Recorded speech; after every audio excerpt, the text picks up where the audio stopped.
had no interest in baking or candy making, which Callie well knew. "You know you'll give me one anyway." She tossed her head toward the goodies. Well, that was true.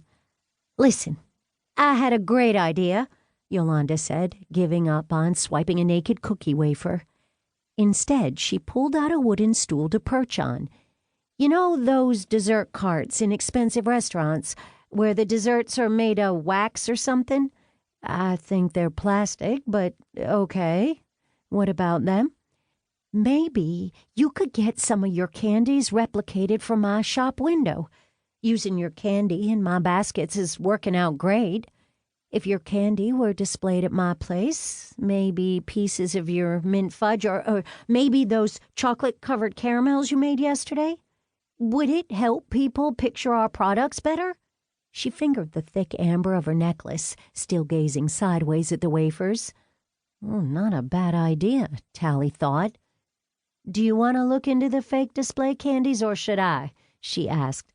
Yolanda sighed and dropped her chin to her hand, propped on the counter. "Oh, I might as well do it. My business is so slow lately. I need something to keep myself occupied." Yolanda's hope, Callie knew, was that the two shops would help each other out. It was hers, too. Business should pick up for both of them when they got their partnership going smoothly.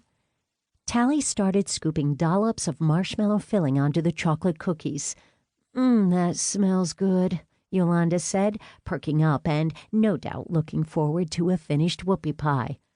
Callie plopped a top cookie onto one and handed it to her. "Thanks a million." Yolanda slid off the stool with a swirl of her yellow skirt. "I'd better get to my shop and check up on Alan and Gene. What are they doing now? They finished redoing the doors, right?" Gene Faust did handyman work for both of them and had recently hired Alan Went, who was new in town, to help him out.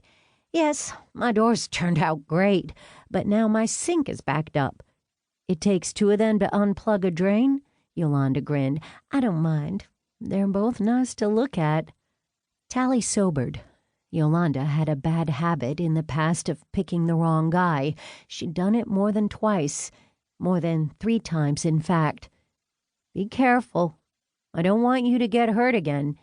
"Never, never again." Her curls bounced as she shook her head with vehemence. "I've learned not to trust guys I don't know. That's the trouble.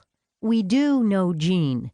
Yolanda headed for the front. "Don't believe everything you hear," she called over her shoulder. "He's not like that." Callie wondered what that was.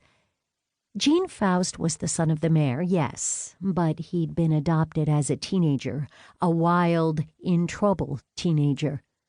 General opinion in the town at the time was that his adoption was a publicity stunt, since Mayor Faust had long championed helping troubled youth. That stance probably got him elected, and kept getting him re-elected year after year. Gene was certainly troubled before the Fausts rescued him from a series of foster homes and stints in juvenile detention, and it was true that he hadn't been publicly picked up and charged with anything since then, but was that the mayor's influence on Gene? Or was it the mayor's influence on the law enforcement authorities? Gene didn't exactly behave himself, ever. Callie vividly remembered the handsome, blonde, gray-eyed Gene stealing cars and bicycles frequently when they were in junior high. He hadn't been old enough to drive, but he looked old enough, and being underage hadn't stopped him. Callie vowed to pop into Yolanda's basket shop frequently and keep track of things while Gene was working there. Yolanda walked the short distance to her shop with eager steps, but she halted before going through the front door of Bella's Baskets. She had defended Gene to Callie. But she had to, didn't she? No one else would. She knew he was in despair sometimes, wondering if he'd ever live down his former reputation. She knew other things about him, too, things that not many other people did. For instance, his adoptive father, Joseph Faust, the mayor of Fredericksburg, had regretted adopting him for some time now.